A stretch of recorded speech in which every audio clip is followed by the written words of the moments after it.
नमस्कार बंधू भगिनींनो.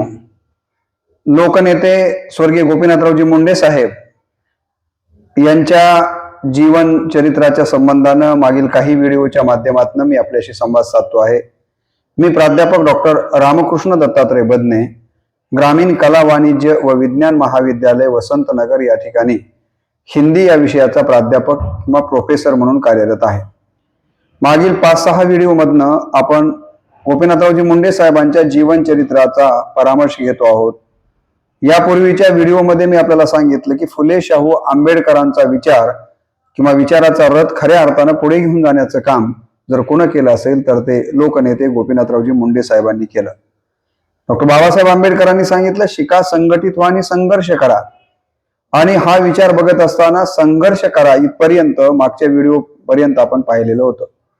आणि गोपीनाथरावांनी आयुष्यभर संघर्ष केला म्हणून आपण म्हणतो की संघर्षाचं दुसरं नाव म्हणजे लोकनेते गोपीनाथरावजी मुंडे साहेब. संघर्ष म्हणजे मुंडे साहेब आणि मुंडे साहेब म्हणजे संघर्ष, असं समीकरण देशानं मुंडे साहेबांच्या बद्दल बघितलेलं आपल्याला माहिती आहे. आणि म्हणून मुंडे साहेबांनी जो संघर्ष केला तो संघर्ष पहिल्यांदा आपण बघितलं पाहिजे की कोणाविरुद्ध संघर्ष केला. तर त्याबद्दलचा विचार यापूर्वीच्या व्हिडिओमध्ये मी सविस्तर आपल्यासमोर मांडलेला आहे. आता आपल्याला या व्हिडिओच्या माध्यमातून हे बघायचं आहे की फुले शाहू आंबेडकरांना अभिप्रेत असणारा बहुजन वंचित समाजासाठी कुणासाठी लोकनेते गोपीनाथरावजी मुंडे साहेबांनी संघर्ष केला याचा विचार या व्हिडिओच्या माध्यमातून मी आपल्यासमोर मांडणार आहे. तर मला आपल्याला पहिल्यांदा हे सांगितलं पाहिजे की लोकनेते गोपीनाथरावजी मुंडे साहेबांनी पहिल्यांदा जो संघर्ष केला तो दलितांच्यासाठी, दलित बांधवांच्यासाठी त्यांनी संघर्ष केलेला आहे. आपल्याला माहित असेल की खैरलांजे या ठिकाणी दलितांच्या वरती अन्याय झालेला होता. त्या ठिकाणच्या दलित बांधवांच्या म्हणजे आई वडिलांच्या समोर लेकरांना नग्न अवस्थेमध्ये त्यांची धिंड काढलेली होती. आणि तेवढंच नाही तर त्या ठिकाणी त्यांना जाळण्यात देखील आलेलं होतं. ही गोष्ट जेव्हा गोपीनाथरावांना समजते तेव्हा गोपीनाथरावजी खैरलांजीला जाण्याचा निर्णय जाहीर करतात. त्यावेळेला अनेक जणांनी सांगितलं की साहेब तुम्ही खैरलांजीला जाऊ नका, कारण तिथं दलित बांधवांच्या वरती ज्यांनी अन्याय केलाय ते ओबीसीचेच लोक आहेत आणि तुम्ही देश पातळीवर ओबीसीचे नेते म्हणून ओळखले जातात.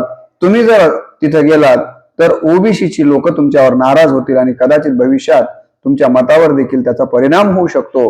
त्यावेळेला या निधड्या छातीच्या लोकनेत्यानं सांगितलं की मी मताचं राजकारण करीत नाहीये, मी मनाचं राजकारण करतो आणि म्हणून मला तिथं गेलंच पाहिजे. माझ्या दलित बांधवांच्यावर काय नेमका काय प्रकार घडलेला आहे ते बघितलं पाहिजे. आणि माझ्या बंधू भगिनींनो, लोकनेते गोपीनाथरावजी मुंडे साहेब खैरलांजीला गेले, तिथल्या त्या दलित बांधवांची भेट घेतली आणि ती सगळी परिस्थिती त्या ठिकाणी जाणून घेऊन त्यांना न्याय मिळवून देण्यासाठी मोठं काम केलेलं आपल्या सगळ्यांना माहिती आहे. जेव्हा या राज्याचे उपमुख्यमंत्री म्हणून गोपीनाथरावजींनी शपथ घेतली त्यानंतर पहिल्यांदा त्यांनी जर काय केलं असेल तर औरंगाबादच्या मिलिंद महाविद्यालयाला भेट दिली आणि तिथं गेल्यानंतर ते म्हणाले की मला आज खूप समाधान वाटतंय की मी डॉक्टर बाबासाहेब आंबेडकरांनी स्थापन केलेल्या मिलिंद महाविद्यालयामध्ये आज आलो आहे. बाबासाहेबांनी या मिलिंद महाविद्यालयाच्या निमित्तानं मराठवाड्यातल्या अनेक विद्यार्थ्यांना घडवण्यासाठीचं मोठं काम केलं आणि म्हणून मला या मिलिंद महाविद्यालयामध्ये आल्यानंतर माझी ऊर भरून येतोय. म्हणत म्हणत इथल्या मुलांना भौतिक सुखसुविधा आणि चांगलं शिक्षण मिळालं पाहिजे ही माझी भूमिका आहे. म्हणून त्यावेळेला तिथं आल्यानंतर त्यांनी 250 कोटी रुपये 250 कोटी 250 कोटी रुपये त्यांनी त्या मिलिंद महाविद्यालयाच्या विकासासाठी जाहीर केलेले आपल्याला दिसून येतात. आणि त्यामुळे मिलिंद महाविद्यालयाच्या भौतिक सुखसुविधांसाठी त्याचा खूप मोठा फायदा झालेला आपल्याला पाहायला मिळतो. एवढ्याच दलितांच्या बद्दल त्यांनी काम केलंय असं नाहीये, तर दलित नेतृत्वाला न्याय मिळाला पाहिजे यासाठी देखील त्यांनी प्रामाणिकपणे प्रयत्न केलेला आपल्याला दिसून येतो. रामदास आठवले जे दलित बांधवांचं नेतृत्व करणार हे व्यक्तिमत्व, काही पक्षाच्या लोकांनी त्यांना या ठिकाणी काही दिवस आपल्याजवळ ठेवलं आणि नंतर त्यांना वाऱ्यावर सोडण्याचं काम केलेलं होतं. हे गोपीनाथरावांच्या लक्षात आलं की नाही, हा दलिताचा खरं म्हणजे लढणारा हा नेता, या नेत्याला न्याय मिळाला पाहिजे. म्हणून आपल्याला माहित असेल की आपले मित्र प्रकाश जावडेकर यांचं राज्यसभेचं तिकीट कापलं आणि या दलित नेतृत्वाला रामदास आठवलेंना राज्यसभेवर घेतलं एवढंच नाही तर पुढे आपल्याला माहिती आहे की रामदास आठवलेंना मंत्री केलं. आजही केंद्रामध्ये रामदास आठवले जी मंत्री म्हणून, केंद्रीय मंत्री म्हणून काम करतायत. मला असं वाटतं याच्या पाठीमागे सगळ्यात मोठा जर सहकार्य कुणाचं असेल तर ते लोकनेते गोपीनाथरावजी मुंडे साहेबांचं होतं. ही गोष्ट आपण निश्चितपणे लक्षात घेतली पाहिजे. पुण्याचे दिलीप कांबळे हाही दलित नेतृत्व, याही नेतृत्वातला आपण मोठं केलं पाहिजे आणि त्यांच्या समाजाला न्याय मिळवून देण्यासाठी या नेतृत्वाला बळ देणं अत्यंत महत्वाचं आहे. म्हणून आपल्याला माहिती आहे की दिलीपरावजींच्या पाठीवरती त्यांनी आधाराचा हात टाकतात, दिलीपरावांना निवडून आणतात आणि त्यानंतर मंत्री देखील बनवलेलं दिलीप कांबळे साहेबांना पुण्यातनं आपण सगळ्यांना माहिती आहे. म्हणून दलित नेतृत्व मोठं झालं पाहिजे यासाठी त्यांनी केलेलं काम आपण लक्षात घेण्यासारखं आहे. राम गुंडिले उदगीरमध्ये त्यांना उभं करण्यासाठी आणि त्यांना नेता म्हणून पुढे आणण्यासाठी गोपीनाथरावांनी केलेलं काम आपण लक्षात घेतलं पाहिजे.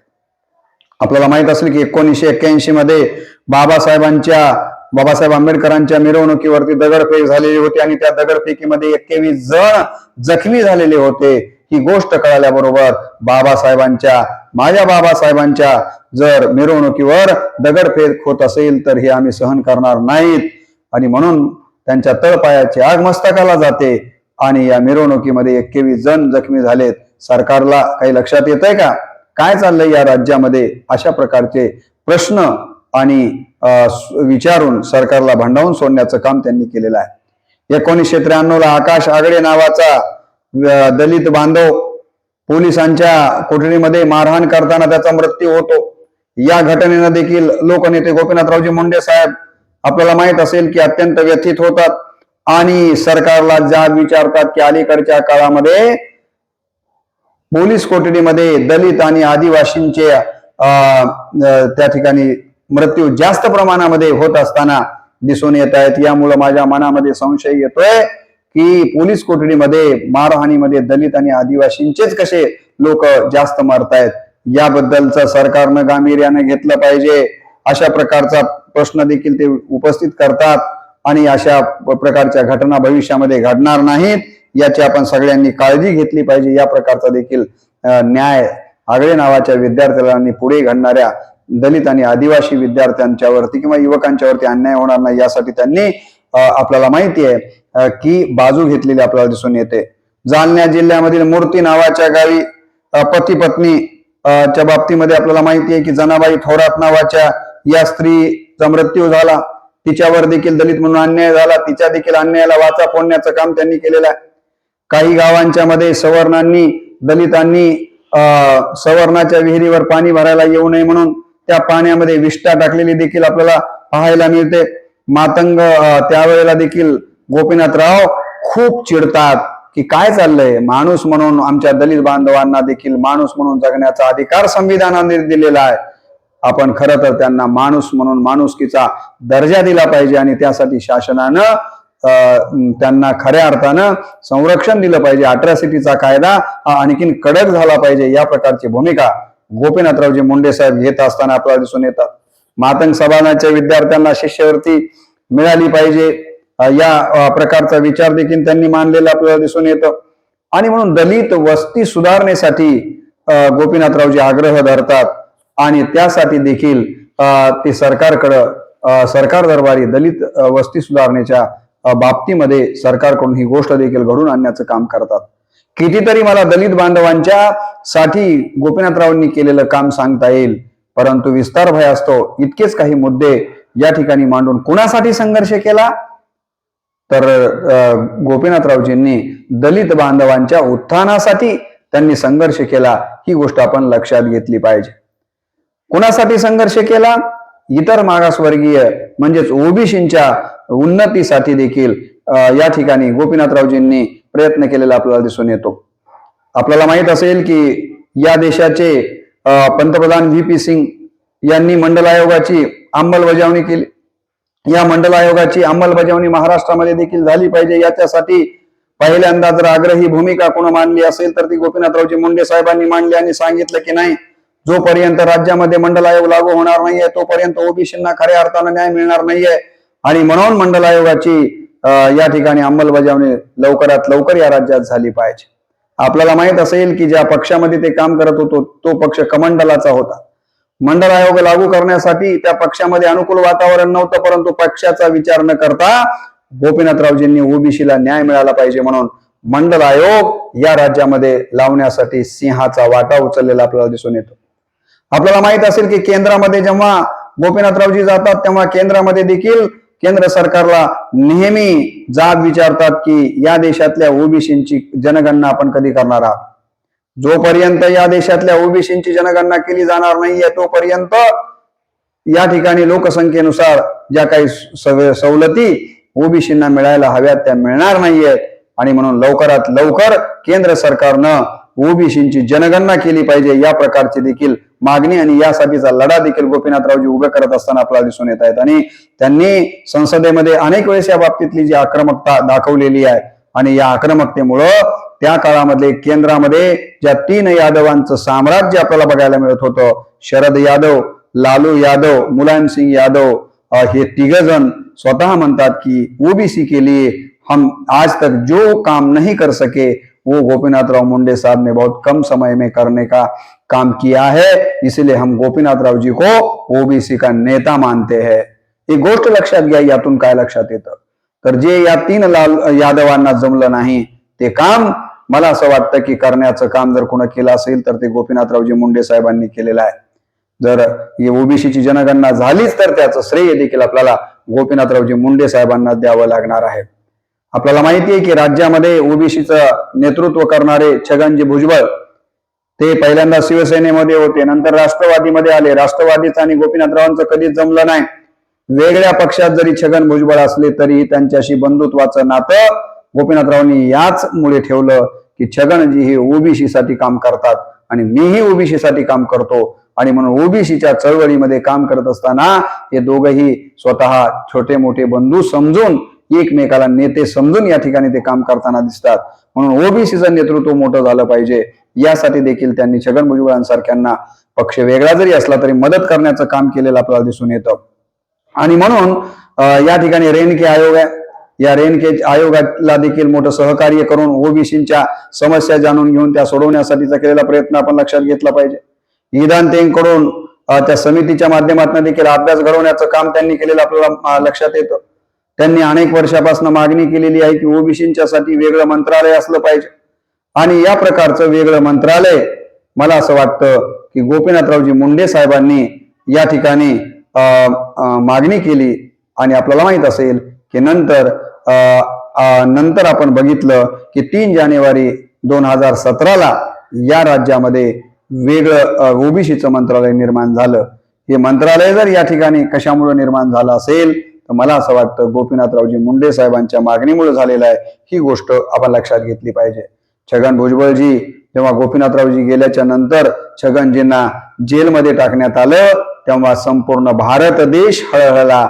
अनेकांनी असं म्हणून दाखवलं की गोपीनाथरावजी जर जिवंत असते तर छगनरावजींना जेलमध्ये जाण्याची आणि जे कष्ट त्यांना भोगावे लागले आपण ते प्रत्यक्ष सगळ्यांनी बघितलेले आहेत, ते भोगण्याची वेळ आली नसती. अशा प्रकारचा विचार या ठिकाणी सगळ्या देशानं मानलेला आपल्याला दिसून येतो.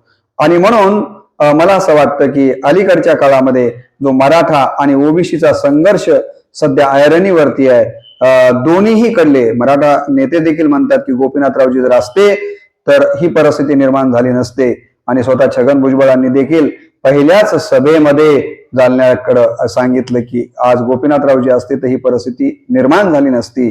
म्हणजे सर्व समाजाला आधार वड जर कोण होते तर ते गोपीनाथरावजी होते आणि म्हणून ओबीसींच्या साठी देखील गोपीनाथरावजींनी संघर्ष केला. ही गोष्ट आपण लक्षात घेतली पाहिजे. तिसरा कुणासाठी संघर्ष केला तर भटक्या विमुक्तांसाठी त्यांनी केलेला संघर्ष देखील आपण लक्षात घेतला पाहिजे. त्यांचं म्हणणं असं होतं की मंत्रालयामध्ये त्याच्यासाठी एक स्वतंत्र विभाग निर्माण झाला पाहिजे. भटक्या विमुक्तांच्यासाठी मंत्रालयामध्ये स्वतंत्र विभाग असला पाहिजे अशी त्यांची मागणी होती आणि तो स्वतंत्र विभाग देखील निर्माण झाला. महामंडळाच्या बद्दलची त्यांची मागणी देखील आहे हे आपण सगळ्यांना माहिती आहे. त्यासाठी देखील त्यांनी खूप मोठा प्रयत्न केलेला आपल्याला माहिती आहे. आश्रमशाळा चळवळीला बळ देण्याचं काम त्यांनी केलेलं आहे, कारण या आश्रमशाळा चळवळीमध्ये भटक्या विमुक्तांची गोरगरिबांची मुलं शिकतात. जोपर्यंत आश्रमशाळा चळवळीला आपण खऱ्या अर्थानं बळ देणार नाहीये तोपर्यंत ही भटक्या विमुक्तांच्या मुलांना चांगलं शिक्षण मिळणार नाही, म्हणून आश्रमशाळा चळवळीला त्यांनी बळ देण्याचं काम केलेलं आहे. मी ज्या विद्यानिकेतनला काही वर्ष 8-10 वर्ष प्रभारी प्राचार्य म्हणून काम केलं, ते विद्यानिकेतन भटक्या विमुक्तांच्यासाठी देशातलं पहिलं विद्यानिकेतन आणि राज्यातलं देखील पहिलं विद्यानिकेतन 1996ला मुंडे साहेब या राज्याचे उपमुख्यमंत्री असताना या राठोड बंधूंना, माजी आमदार कर्मवीर किशनरावजी राठोड साहेब आणि माजी आमदार कैलासवासी गोविंदरावजी राठोड साहेबांना हे विद्यानिकेतन पब्लिक स्कूल देण्याचं काम देखील गोपीनाथरावांनी केलं, ज्याची मागणी कित्येक वर्षापासून या राठोड बंधूंची होती. पण त्याला खरा न्याय जर कोणी दिला असेल तर तो गोपीनाथरावजी मुंडे साहेबांनी दिला. कारण असं म्हणतात की जावे त्याच्या वंशात तेव्हा कळे, गोपीनाथरावजींना भटक्या विमुक्तांचे दुःख माहिती होते आणि म्हणून त्यांनी या ठिकाणी या विद्यानिकेतनला मान्यता दिलेली आहे. आणि आज आपण पाहतो की कमळेवाडी तालुका मुखेड या ठिकाणी 640 मुला मुलींचं भटक्या विमुक्तांसाठीचं राज्यातलं हे पहिलं पब्लिक स्कूल 1996 पासून अत्यंत उत्कृष्टपणे चालवलं जात आहे. आणि त्याच्यातनं कितीतरी अधिकारी, कितीतरी मोठ्या पदावरचे विद्यार्थी निर्माण झालेले आहेत. आणि खऱ्या अर्थानं भटक्या विमुक्तांच्या जीवनामध्ये ज्ञानसूर्य आणण्यासाठी पब्लिक स्कूल अत्यंत महत्वाचं ठरलेलं आहे. आणि म्हणून हे देखील त्यांची योजना भटक्या विमुक्तांसाठी त्यांनी आणलेली अत्यंत महत्वाची ही गोष्ट आपण मुद्दाम म्हणून या ठिकाणी लक्षात घेतली पाहिजे. मी त्याच्यानंतर असं सांगणार आहे की तांडा विकासासाठी देखील गोपीनाथरावजींचा आग्रह होता की तांड्यांचा विकास झाला पाहिजे. आणि म्हणून तांडा सुधार जी काही योजना या बाबतीमध्ये त्यांनी केलेलं काम असेल. आपल्याला माहिती आहे की भटक्या विमुक्तांचं श्रद्धास्थान म्हणजे पोहरा देवी आहे आणि या पोहरा देवीचा देखील विकास झाला पाहिजे. यासाठी ते स्वतः पोहरा देवीला जातात, तिथं निधी देतात. त्यानंतर या राज्याच्या ग्रामविकास मंत्री म्हणून त्यांच्याच कन्या पंकजाताई देखील पोहरा देवीच्या विकासासाठी भरभरून मदत करतात. म्हणून या पिता पुत्रींनी भटक्या विमुक्तांचं श्रद्धास्थान पोहरा देवीच्या विकासासाठी देखील खूप मोठा हातभार लावलेला आपल्याला दिसून येतो. भटक्या विमुक्तातलं नेतृत्व मोठं झालं पाहिजे म्हणून आपल्याला माहिती आहे की हरिभाऊ राठोडांसारख्या सामान्य परिस्थिती असलेल्या एका व्यक्तीला ते बळ देतात आणि एक मोठा नेता बनवण्याचं काम हरिभाऊंसारख्या व्यक्तीला कोण करतं तर ते गोपीनाथरावजी मुंडे साहेब करतात. या मुखेड आणि नांदेड जिल्ह्यामध्ये कर्मवीर किशनरावजी राठोड साहेब आणि गोविंदरावजी राठोड साहेब हे शंकररावजी चव्हाण साहेब आणि अशोकरावजी चव्हाण साहेबांच्या विचारामध्ये वाढलेले होते. परंतु त्यांच्या लक्षात आलं गोपीनाथरावजींच्या की नाही, यापेक्षा आणखीन आपल्याला जास्तीचं बळ या राठोड बंधूंना द्यायचं असेल तर त्यांना आपल्या जवळ घेतलं पाहिजे. आणि आपल्याला माहित असेल की या राठोड बंधूंना त्यांनी आपल्या पक्षामध्ये आपल्या जवळ घेतलं. आणि आपल्याला माहित असेल की गोविंदरावजी राठोड साहेबांना निवडणुकीला उभं करून त्या निवडणुकीमध्ये निवडून आणण्यासाठी सर्वतोपरी प्रयत्न करून त्यांना आमदार करण्याचं काम त्यांनी केलं. आज जे आमच्या मुखेडचे विद्यमान आमदार आहे डॉक्टर तुषार राठोड साहेब, त्यांना देखील एका सभेच्या निमित्तानं मुखेडला आल्यानंतर त्यांनी मंचावरती बोलावलं आणि मंचावरती सगळ्या समाजाच्या समोर जाहीर केलं की आजपासून मी तुषारजी राठोड यांना भारतीय युवा मोर्चाचे उपाध्यक्ष म्हणून नियुक्त करतोय. आणि आपल्याला माहित असेल तेव्हापासून तुषारजी राठोड साहेब हे सक्रिय भारतीय जनता पार्टीमध्ये सक्रिय झाले आणि तदनंतर वडिलांच्या नंतर पक्षाचं त्यांनी केलेलं काम उत्कृष्ट अशा पद्धतीने आणि जनतेशी असलेला त्यांचा संपर्क यामुळं दुसऱ्यांदा या ठिकाणी आमदार म्हणून तुषार साहेब झालेले आहेत. आणि त्यांच्या या आमदारकीमध्ये देखील गोपीनाथरावजी मुंडे साहेबांचा निश्चितपणे सहकार्य राहिलेला आहे. म्हणून किशनरावजी राठोड साहेब असतील, गोविंदरावजी राठोड साहेब असतील, हरिभाऊ राठोड असतील, आमदार डॉक्टर तुषारजी राठोड साहेब असतील किंवा बंजारा समाजाचे क्रांती दलाच्या निमित्तानं काम करणारे देवीदास भाऊ राठोड यांना देखील वेळोवेळी सहकार्य करण्याचं काम गोपीनाथरावजींनी केलेलं आहे. आणि म्हणून भटक्या विमुक्तातली नेते मोठी झाली पाहिजेत यासाठी त्यांनी तळमळीनं काम केलेलं आपल्याला दिसून येतं. सुधाकररावजी नाईक साहेब या राज्याचे मुख्यमंत्री होते, तर या राज्याच्या या मुख्यमंत्र्याशी मित्रत्व करून त्यांना जिथे जिथे काही अडचणी येतील तिथे तिथे सहकार्य करण्याचं काम गोपीनाथरावांनी केलं. त्यांना अभिमान वाटत होता की आमच्या भटक्या विमुक्ताचा एक माणूस, मग ते वसंतरावजी पूर्वी आणि नंतर सुधाकररावजी या राज्याचे मुख्यमंत्री आहेत आणि म्हणून त्यांना आपण मदत केली पाहिजे या दृष्टीनं त्यांचे पक्ष जरी वेगळे असले तरी सुधाकर रावजींना देखील गोपीनाथरावजींनी नेहमी मदत केलेली आपल्याला दिसून येते. गुन्हेगारीचा जो पारधी समाजावर कलंक लागलेला होता, माझे हे पारधी बांधव खरोखर आज आज गुन्हेगार आहेत का? इंग्रजांच्या काळापासून त्यांना गुन्हेगारीच्या त्यांच्या कपाळावरती एक प्रकारचा शिक्काच मारलेला होता आणि त्यामुळे पारधी समाजाला अत्यंत हीन प्रकारची वागणूक मिळत होती. गोपीनाथरावांना हे सहन झालं नाही आणि म्हणून त्यांनी हा गुन्हेगारीचा कलंक पुसून टाकण्यासाठी कायद्यामध्ये परिवर्तन केलं आणि या समाजाला गुन्हेगारीतून बाहेर काढण्याचं किंवा त्या कलंकातनं बाहेर काढण्याचं मोठं काम गोपीनाथरावांनी केलेलं आहे. म्हणून भटक्या विमुक्तांच्यासाठी त्यांनी किती प्रकारचं काम केलं म्हणून तुम्हाला सांगू.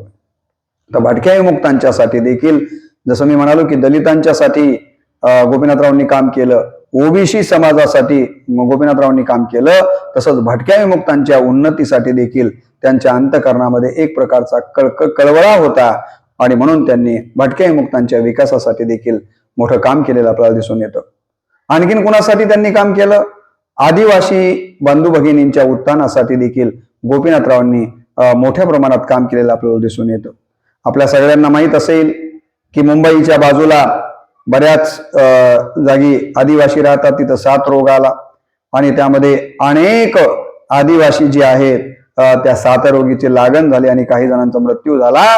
त्यावेळेला गोपीनाथरावांची तळपायाची आग मस्तकाला गेली आणि ते म्हणाले की एकीकडे तुम्ही मुंबईमध्ये करोडो रुपयाचे ब्रिज बांधण्यासाठी खर्च करता, परंतु मुंबईच्याच बाजूला आमचे आदिवासी बांधव आहेत तर ते कुपोषणानं मरत आहेत. 300 बालक 1992ला कुपोषणानं मेलेली होती. ही काही माणसं नाही आहेत का? हे काही स्वतंत्र भारतामध्ये राहत नाही आहेत का? ब्रिजला खर्च करायला तुमच्याकडे पैसे आहेत, पण साथ रोगावर नियंत्रण आणण्यासाठी औषधाला तुमच्याकडे पैसे नाही आहेत. कुपोषणामुळं ही बालक आदिवासीची मरतायत, तर त्यांना चांगलं दर्जेदार अन्न आपण देऊ शकत नाहीयेत. हे कसलं स्वातंत्र्य? सरकारनं या गोष्टीकडे गांभीर्यानं बघितलं पाहिजे. या प्रकारचा विचार ते मांडतात की या आदिवासींच्या हाताला काम दिलं पाहिजे, त्यांना देखील स्वातंत्र्याचा खऱ्या अर्थानं उपभोग घेता आला पाहिजे. या प्रकारचा सडेतोड जवाब किंवा उत्तर सडेतोड प्रश्न ते विधानमंडळामध्ये करून या आदिवासींना न्याय देण्यासाठीचा प्रयत्न करताना आपल्याला दिसून येतात. यवतमाळ जिल्ह्यामध्ये धनिक लोकांनी आदिवासी स्त्रियांच्यावरती लैंगिक छळ केलेला होता आणि त्यामध्ये 9 मुली गरोदर राहिलेल्या होत्या. ही गोष्ट जेव्हा गोपीनाथरावांना कळते तेव्हा ते त्यांची तळपायाची आग मस्तकाला जाते आणि म्हणतात काय चाललंय? आदिवासी स्त्रियांच्यावरती ही श्रीमंत लोक बलात्कार करतात, 9 मुली गरोदर राहिलेल्या आहेत. सरकारचे हे लक्षात येत नाहीये का? या मुलींचं जीवन उद्ध्वस्त झालंय, त्यांना आपण या स्त्रियांना खऱ्या अर्थानं न्याय मिळवून दिला पाहिजे. यासाठी देखील त्यांनी केलेलं काम अत्यंत महत्वाचं आहे असं मला वाटतं. आपल्याला माहित असेल की विजयकुमार गावितांसारखं आदिवासी नेतृत्व या नेतृत्वाला आपल्या जवळ घेतात आणि या नेतृत्वाला बळ देण्याचं काम गोपीनाथरावांनी केलेलं आहे आणि म्हणून आज विजयकुमार गावित जे या स्थितीपर्यंत येऊन पोहोचले आहेत, तर त्यामध्ये मला असं वाटतं की गोपीनाथरावांचा अत्यंत महत्वाचा वाटा आहे. ही गोष्ट आपण लक्षात घेतली पाहिजे. त्या भागामध्ये आदिवासींच्या जमिनी बळकावण्याचं काम बाकीचे काही लोक करत होते. ही गोष्ट गोपीनाथरावांच्या लक्षात आल्याच्या नंतर या जमिनी आदिवासींच्या इतरांना बळकावता येणार नाही आहेत या प्रकारचा देखील विचार ते विधानमंडळामध्ये मांडतात आणि तशा प्रकारचा अन्याय त्यांच्यावर होणार नाही या दृष्टिकोनातून प्रयत्न करताना दिसून येतात. भंडारा, चंद्रपूर आणि गडचिरोली हे आदिवासी बहुल जिल्हे आहेत. या जिल्ह्यांचा विकास जोपर्यंत होत नाही तोपर्यंत त्या जिल्ह्यात राहणाऱ्या आदिवासींचा खऱ्या अर्थाने विकास होऊ शकणार नाहीये आणि म्हणून ही जी काही विकासाचा असमतोल आहे तो असमतोल भरून काढला पाहिजे. भंडारा, चंद्रपूर आणि गडचिरोलीच्या विकासाला सरकारनं जास्तीचं प्राधान्य दिलं पाहिजे, जेणेकरून तिथं राहणाऱ्या माझ्या आदिवासी बांधवांचा विकास खऱ्या अर्थानं होईल. या प्रकारचा विचार देखील ते मांडून आदिवासींना न्याय देण्यासाठीचा प्रयत्न करताना दिसतात आणि म्हणून मला असं म्हणायचं की आदिवासींच्या विकासासाठी देखील गोपीनाथरावांनी अत्यंत महत्वाचं काम केलेलं आहे. मुस्लिम समाजाच्या विकासासाठी देखील गोपीनाथरावजींनी अतोनात प्रयत्न केलेले आपल्याला दिसून येतात. पाशा पटेल माजी आमदार, आपल्याला माहिती आहे की हे शेतकरी संघटनेमध्ये काम करणारं लढवय्या नेतृत्व, परंतु मुस्लिम समाजाचे आहेत म्हणून त्यांच्याकडे म्हणावं तेवढं कुणी लक्ष दिलेलं नव्हतं. पण गोपीनाथरावांच्या लक्षात आलं की नाही, या मुस्लिम समाजाच्या या नेत्याला देखील आपण बळ दिलं पाहिजे आणि त्या समाजातल्या समस्या मंचावरती मांडण्यासाठी कुणीतरी प्रतिनिधी असला पाहिजे. म्हणून पाशा पटेल यांना आपल्याला माहिती आहे की राजकारणामध्ये आमदार बनवण्यापर्यंत आणि बाकीची बरीचशी पदं देण्याचं काम जर कोण केलं असेल, या मुस्लिम नेतृत्वाला मोठं करण्याचं काम कोण केलं असेल, तर मला असं वाटतं की ते गोपीनाथरावजी मुंडे साहेबांनी केलेलं आहे. मुस्लिम समाज आपल्याला माहिती आहे की भारतीय जनता पार्टीकडे कुठल्या नजरेनं पाहतो, परंतु मुस्लिम समाजाला देखील भारतीय जनता पार्टीमध्ये आपली बाजू घेणारी माणसं आहेत, हा विश्वास देण्याचं काम जर कोण केलं असेल तर ते गोपीनाथरावजींनी केलं.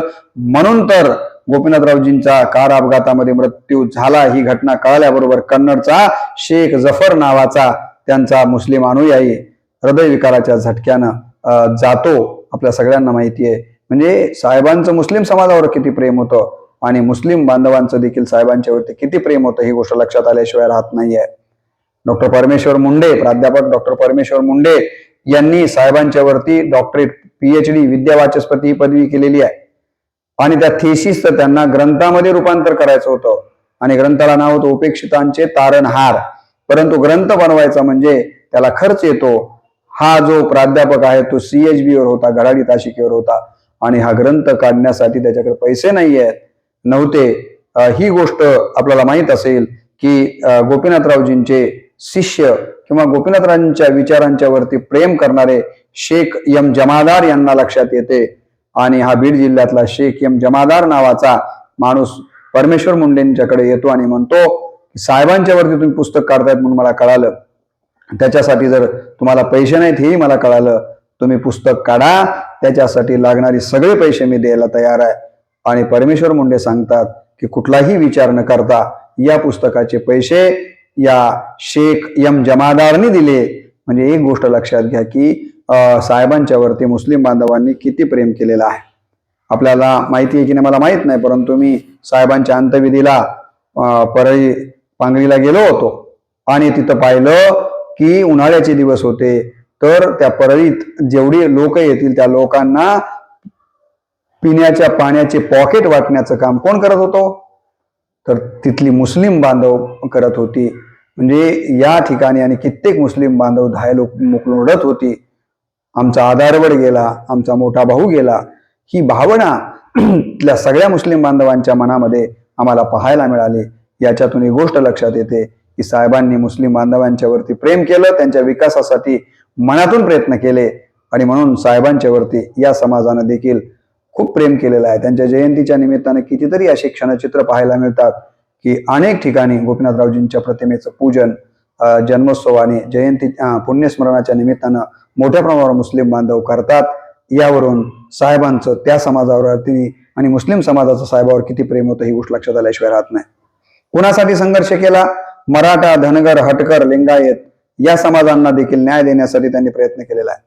आज जे मराठा आरक्षणाचा मुद्दा ऐरणीवरती आहे, या मराठा आरक्षणा संबंधाने पहिल्यांदा सुतोवाच कोण केला असेल तर ते गोपीनाथरावांनी केलं की नाही, या समाजामध्ये देखील गरीब माणसं आहेत आणि या गरिबांना आरक्षणाचा फायदा मिळाला पाहिजे, म्हणून या समाजाला देखील आरक्षण मिळालं पाहिजे.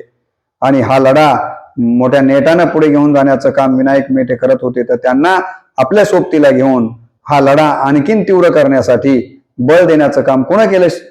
गोपीनाथरावांनी केलं आणि शिवसंग्रामच्या माध्यमातून विनायक मेटे साहेबांनी देखील या आरक्षणासाठी खूप मोठा लढा दिलेला आहे. आज जर हे आरक्षणच मिळालं तर मला असं वाटतं की त्याच्यातलं बरंचसं श्रेय गोपीनाथरावजींना आपल्याला निश्चितपणे द्यावं लागणार आहे. सर्वाधिक मतदार बीड जिल्ह्यामध्ये तुम्हाला माहिती आहे मराठा समाजाचे आहेत, परंतु गोपीनाथरावजी हे नॉन मराठा, परंतु प्रत्येक वेळेला कितीतरी लीडनं गोपीनाथरावजींना निवडून देण्याचं काम मराठा समाजानं केलं. कारण जातीपातीच्या पलीकडचं राजकारण गोपीनाथरावजींचं होतं, म्हणून मराठा समाजाचा विश्वास या ठिकाणी गोपीनाथरावांनी कमावला होता. म्हणून अनेक बीड जिल्ह्यातले मराठी नेते मोठं करण्याचं काम गोपीनाथरावांनी केलेलं आहे. हे आपल्याला कधीही विसरता येण्यासारखं नाही आहे. धनगर समाजाच्या बाबतीमध्ये आपल्याला माहित असेल दत्ता डांगेंसारखं नेतृत्व असेल, महादेव जानकरांसारख्यांना आपल्याला माहिती की मानसपुत्र राजकारणातला मानतात आणि त्यांना देखील या राजकारणामध्ये बळ देण्याचं काम त्यांनी केलेलं. राम शिंदे आहेत, आहे की नाही, अशा लोकांना देखील प्रकाश भाऊ शेंडगे आहेत. असेही धनगर हटकर समाजातले नेतृत्व पुढे आले पाहिजेत. त्यांना सोबत घेऊन त्यांना बळ देण्याचं काम गोपीनाथरावजींनी जाणीवपूर्वक केलं आपल्याला दिसून येतं. 26 मे 2014 जेव्हा ते आपल्याला माहिती आहे की या देशाचे ग्रामविकास मंत्री म्हणून शपथ घेतात, तर शपथ घेतल्यानंतर पहिल्यांदा ते कुठं जातात हो? चोंडीला जातात आणि तिथं अहिल्यादेवींचं दर्शन घेतात आणि सांगतात की माझ्या हटकर आणि धनगर बांधवांना आरक्षण मिळालं पाहिजे. हा गोपीनाथराव मुंडे आपल्याला शब्द देतो की मी आपल्याला आरक्षण दिल्याशिवाय स्वस्थ बसणार नाहीये. आणि म्हणून आपल्याला माहित असेल की गोपीनाथरावजींचा हटकर धनगर समाजांच्यावरती खूप मोठा या ठिकाणी विश्वास होता आणि त्या समाजातले देखील नेतृत्व मोठे झाले पाहिजेत यासाठी त्यांनी केलेलं काम आपण लक्षात घेतलं पाहिजे. लिंगायत समाजाला देखील मला असं वाटतं की भारतीय जनता पार्टीच्या चळवळीमध्ये आणण्याचं काम जर कोणी केलं असेल तर ते गोपीनाथरावजी मुंडे साहेबांनी केलं. लिंगायत समाजातले अनेक मोठे नेते माणसं, अनेक लोक जी काही भारतीय जनता पार्टीकडे आली ती गोपीनाथरावजी मुंडे साहेबांच्या कार्यकर्तृत्वामुळं हे आपल्याला कदापि विसरता येत नाहीये. आणि म्हणून असा सर्वसमावेशक नेतृत्व म्हणून आपल्याला बहुजन उद्धारासाठी या सगळ्या उपेक्षितांना, वंचितांना पुढे आणण्याचं काम त्यांनी केलेलं आपल्याला दिसून येतं. शेवटी ज्या समाजामध्ये त्यांचा जन्म झाला त्या वंजारी समाजावरना देखील न्याय देण्यासाठी साहेबांनी अहोरात्र प्रयत्न केलेले आहेत. वंजारी समाजाला NTDच्या माध्यमातून 2% आरक्षण देण्याचं काम पुन्हा केलं तर ते गोपीनाथरावजी मुंडे साहेबांनी केलेलं आहे. मी तर असं मानेन की या वंजारी समाजामध्ये देवाला मानणारा देवाला मानणारा आणि न मानणारे असे 2 वर्ग आपण पाहू शकतो.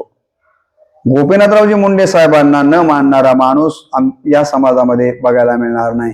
एखादा माणूस देवाला मानायचा नाही, पण गोपीनाथरावजी मुंडे साहेबांना मात्र प्रत्येक माणूस मानतोच हा विश्वास मला असं वाटतं गोपीनाथरावजींनी वंजारी समाजातल्या प्रत्येक माणसाच्या मनामध्ये नव्हे तर त्यांच्या अंतःकरणामध्ये स्थान मिळवण्याचं काम त्यांनी केलेलं आपल्याला दिसून येतं. दलित बांधवांच्या मध्ये डॉक्टर बाबासाहेब आंबेडकरांचं जे प्रेम आहे मला असं वाटतं तेच प्रेम वंजारी समाजामध्ये गोपीनाथरावजी मुंडे साहेबांच्या बाबतीमध्ये आहे. हे मला वेगळं सांगण्याचं काही कारण आहे असं मला वाटत नाही. काय या समाजावर गोपीनाथरावजींचं प्रेम हे कासविनीसारखं प्रेम होतं. आपल्याला माहित असेल काश्वीन नावाची एक अशी आई आहे कासवीन की जी लेकराला दूध न पाजवता काय करते हो कासवीन? बाळाला भूक लागली की कासवीन केवळ बाळाच्या डोळ्यामध्ये डोळे टाकून बघते आणि बाळ देखील आईच्या डोळ्यामध्ये डोळे टाकून बघतं आणि बस नजरानजर झाली की दोघांचंही पोट भरतं. मला असं वाटतं गोपीनाथरावजींचं वंजारी समाजावर देखील कासविनीसारखं प्रेम होतं. साहेब येणार आहेत म्हणून समजलं की वंजारी समाजातली माणसं 50-60 किलोमीटरवरून साहेबांना डोळ्यात साठवण्यासाठी आणि कानामध्ये त्यांचे शब्द भरण्यासाठी मिळेल त्या वाहनानं जाऊन पोहोचायचे.